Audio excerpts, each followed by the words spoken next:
This is a download from BFM 89.9, the business station. This is Tech Talk, made possible by TM1.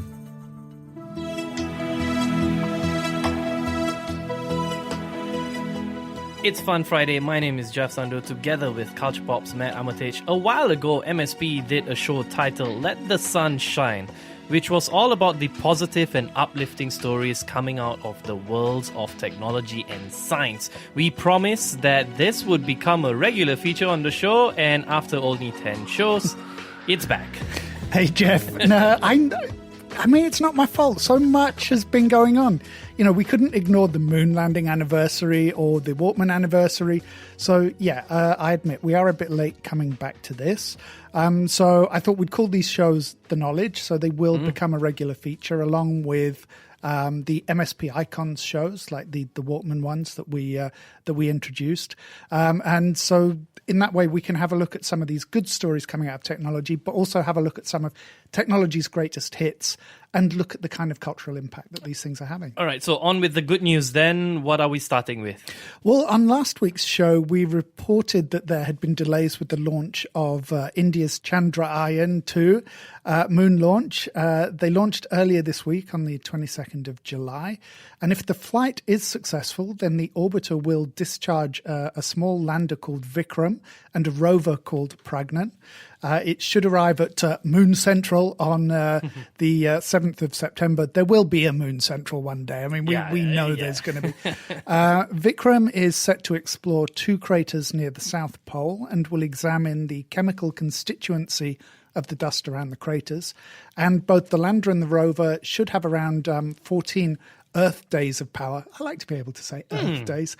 14 Earth days of power, and will conduct a range of tests to study the moon's surface and its atmosphere. And this is important because of the discovery of water on the moon, as we mentioned last week, right? Yeah, having a reliable source of water on the moon is going to be essential for any long-term habitats or human exploration, because it can even be used to refine the fuel needed for return journeys back to Earth and, of course, for travelling beyond. Anything else space-related?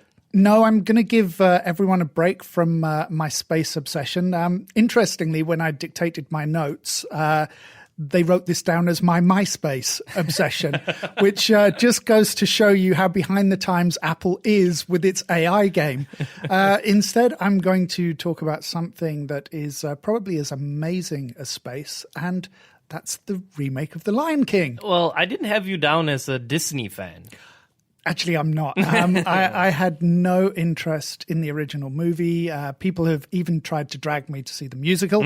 And frankly, I would rather watch Netflix's The Ranch on repeat rather than watch any musical. And before someone tweets in with, "But what about?" I really do mean every musical. I don't know how many of you have seen the trailers for Jon Favreau's reboot of The Lion King or been out to see the movie itself yet, but you might have noticed how real the CGI looks. And Favreau, of course, is making the rounds of the media talking about the movie, and a lot of the conversation is centered around the fact that it doesn't appear to be CGI. It doesn't look like CGI. Have you seen it? Yeah, seen it. And does it? It's amazing. I felt like it was real. It's like watching National Geographic or Animal Planet. And that's kind of the point. You know, we're getting to this point where it's getting very hard to tell where the CGI and where the live action actually meet and blur. And it's also not really live action because it's just purely animated from the ground. Oh, sure. Like, but I mean, if you had to draw the line. And if you're creating this kind of environment that looks real on the screen, when you actually apply that back to movies that are a blend of the two, it will be very hard to see. So you are recommending a movie you don't really like? Well, kind of. You know, I mean, you like it. So more a movie I haven't seen, although I'm sure my wife is going to drag me off to see it this weekend. But we have seen Favreau pushing a lot of boundaries with his work over the years, especially, of course, in relation to the Marvel franchise, where he flits between acting and directing roles. But in a sense, what we're seeing with The Lion King is, as you described, it's the start of the next generation of technology. Movies where you can't tell where the animation or special effects are taking place. And I do understand that some people may see this as a bad thing, but for anyone who has been freaked out by the Cats movie adaptation trailer this week, which is pretty much everyone, the ability to make these very realistic seeming animals come to life on the screen may be a lot easier to stomach than watching James Corden dance around in top hat and a literal tail. Yeah. I know you have more movie news. Well, TV news, really, and back to that next generation concept. We got quite a lot of fun stuff out of the Comic-Con International, I think. Was it this week or last week? Yeah, somewhere around there. So Natalie Portman will be back to star in the next installment of Thor, and she'll even get to take on some of Thor's powers. We also learned that Taika Waititi is back to direct, which is very good news because it means more of the kind of day-glow comedy that we'll have in the next movie. But really what I want to talk about is, of course, Star Trek. Jean-Luc Picard.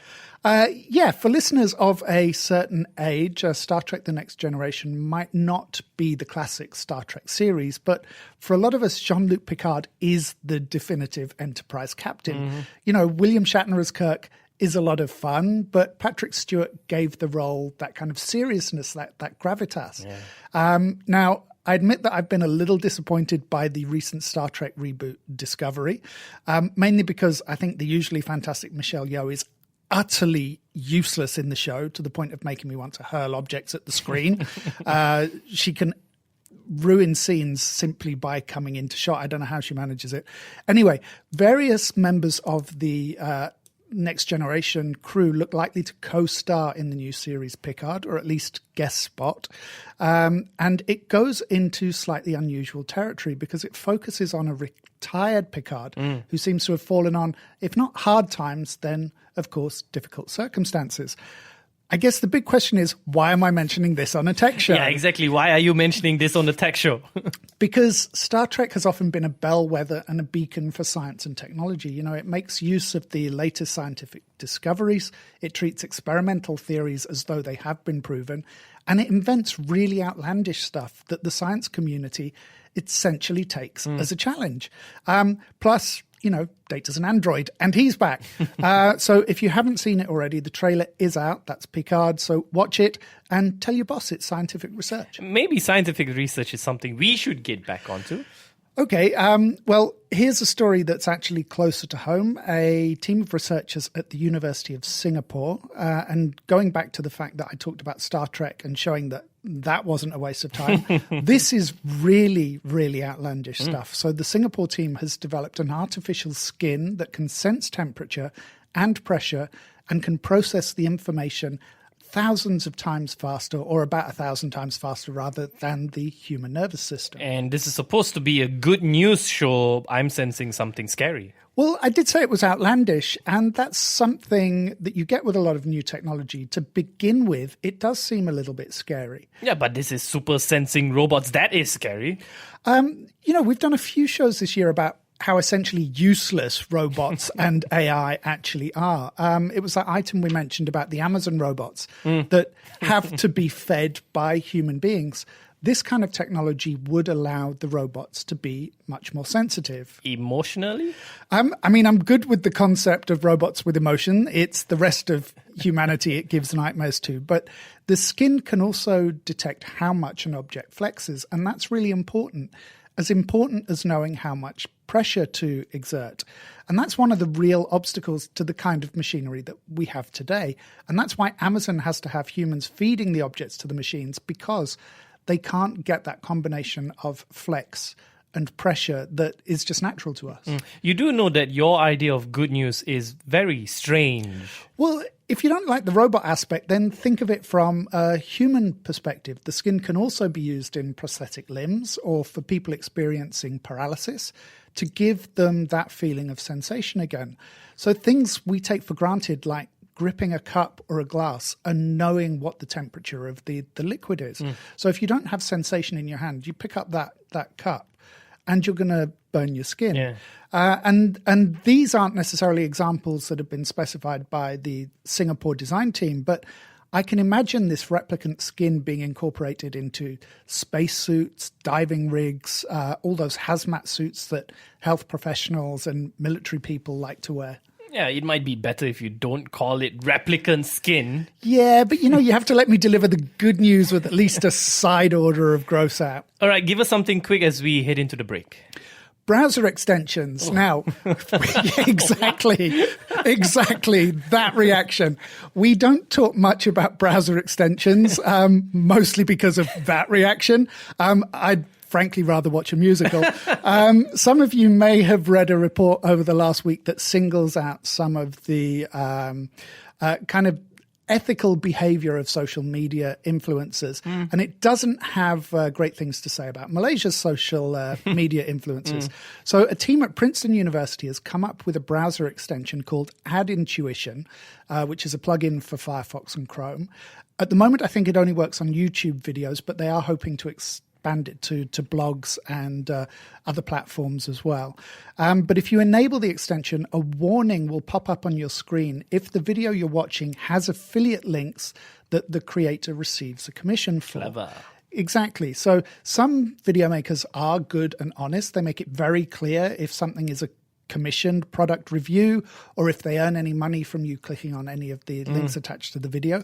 But the plugin serves to give you a little bit more information, especially when you're searching for, when you're searching for product reviews and that kind of thing. You go on that top 10 best, and often those things are not the top 10 best. So it just lets you know that these things are actually sort of critically unbiased. Yeah, you always find a small print at the bottom of the article or like at the end of the description in YouTube that, these were all sponsored by. Or not even. Sometimes there isn't even that some they're not link. even clear. Yeah, exactly. They even hide it. But are there any privacy issues? Presumably the algorithm is running on the video as the user is watching it.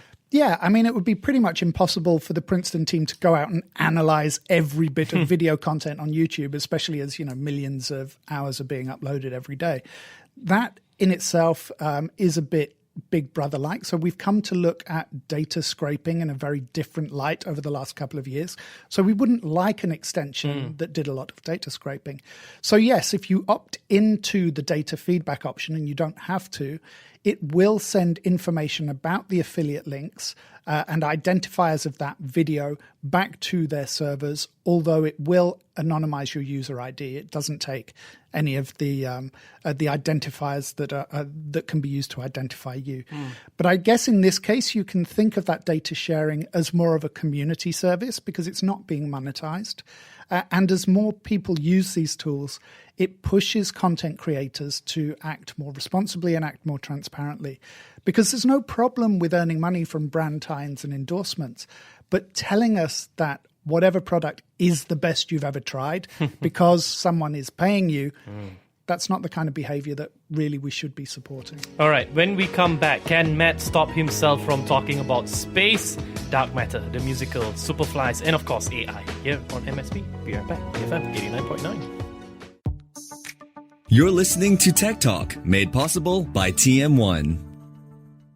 Be firmly motivated. BFM 89.9.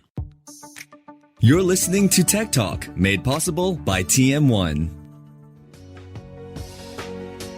And we're back together with me, Jeff Sandhu, and Culture Pop's Matt Armitage. On today's MSP, we're looking at some of the good news stories coming out of the world of technology and science. So far, we've had browser extensions, fake skin, and space. Where are we heading to next?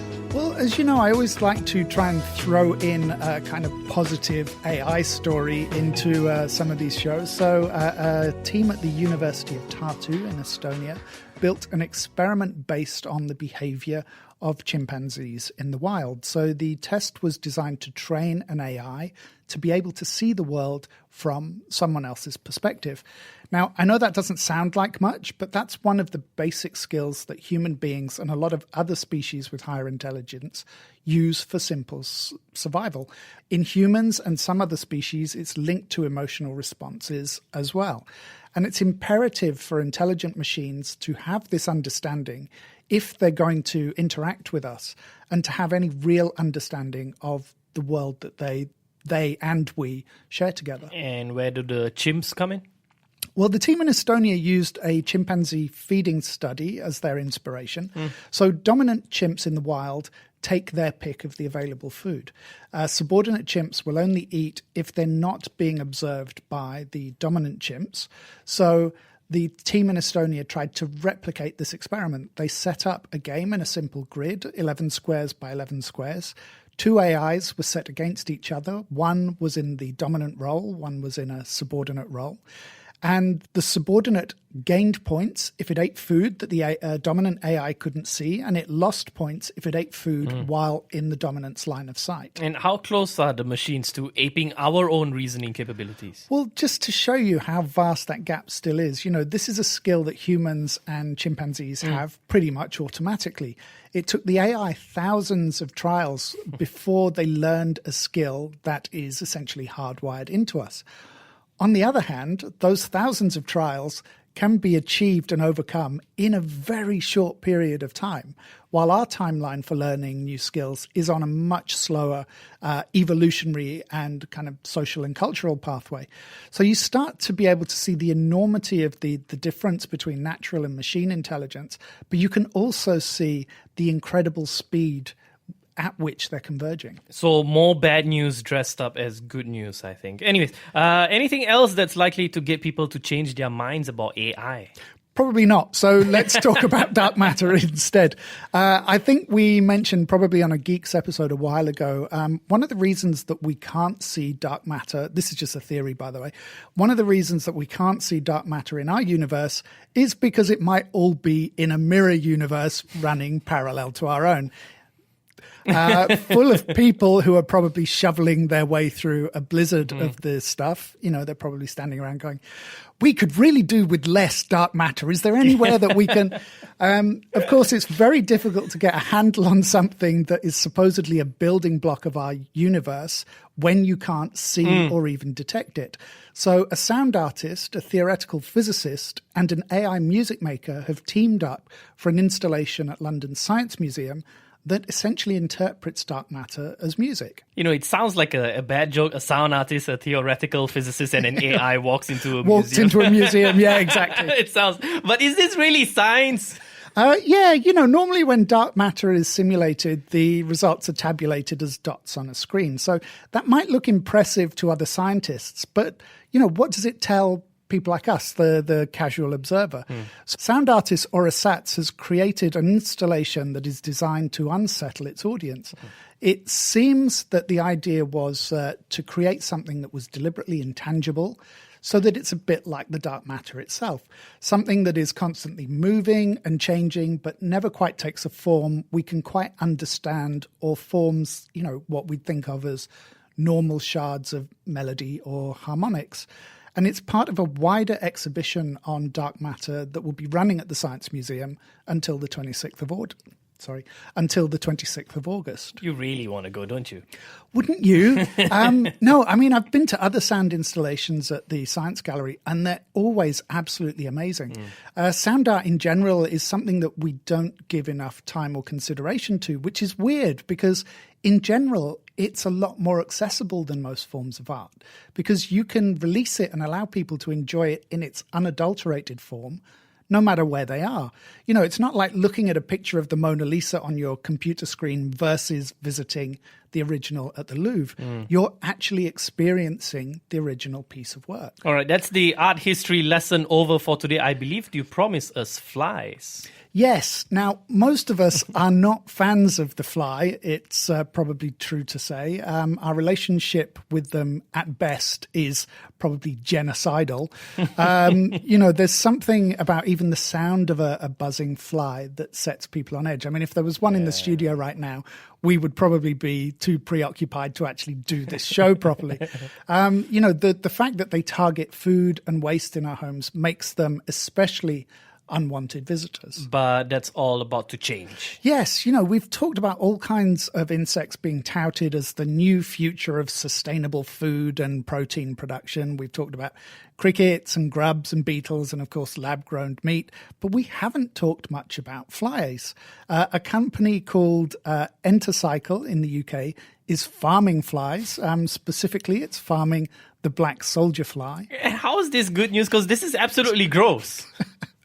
Stay with me. One of the reasons that they are such a good protein source is that the adult flies don't have mouth parts, which means they don't bite and they don't carry disease, which is one of the things we worry about most when it comes to flies. And as they don't eat, they have to consume all the fats and proteins they need while they're still larvae. And when they do emerge as adults, they tend to be larger and less good at flying than most household flies, which is also good because they're less buzzy. But the list of things that they can do is quite astonishing. So are we going to eat the fly or the larvae? I know neither of these is particularly appetizing, but yeah, the larvae. Now, we can use the larvae in animal and fish food, which means we don't need to use fish meal to feed to farmed fish or soy to feed to animals. We can substitute it for our own consumption of meat and fish, so there's less pressure on the oceans and on farmed land, particularly the deforestation that tends to occur as we increase production of crops like beef and soy. And that's not so different from most insects. But these little monsters are also garbage destroyers. I'm going to say the maggot word now.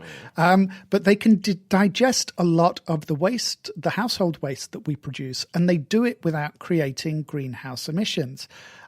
They've been made into a kind of flour, and they can even be turned into a form of plastic. Are we going to see fly larvae on supermarket shelves anytime soon then? Well, a lot of the insect-based products are still going through the various approvals they need for before they can be used in animal feeds. One of the things I didn't realize, but in a lot of countries, there's more red tape concerning food for animals than there is for people.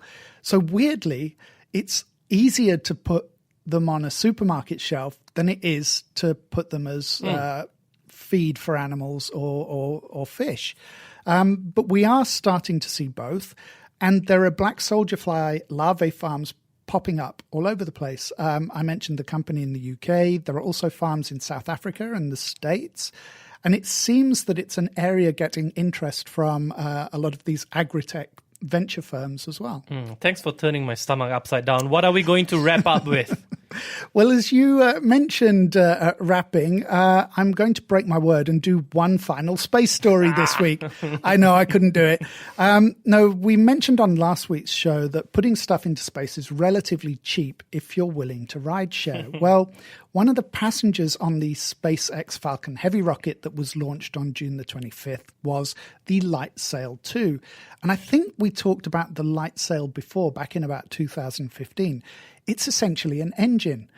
Photons from the sun hit the mirrored sails, and as they bounce off, they actually create thrust. LightSail 1 was launched, as I said, in 2015, and though it managed to unfurl the sail, it crashed back into our atmosphere before it could actually be piloted anywhere. And LightSail 2? Well, it's unfurled the sails successfully, and they're quite amazing. They're thinner than a human hair. They can be used to propel a spacecraft. They've put it in a higher orbit this time, and its operators, the Space Advocacy Group, the Planetary Society, hope that they'll be able to fly it around for a year or so as part of their tests.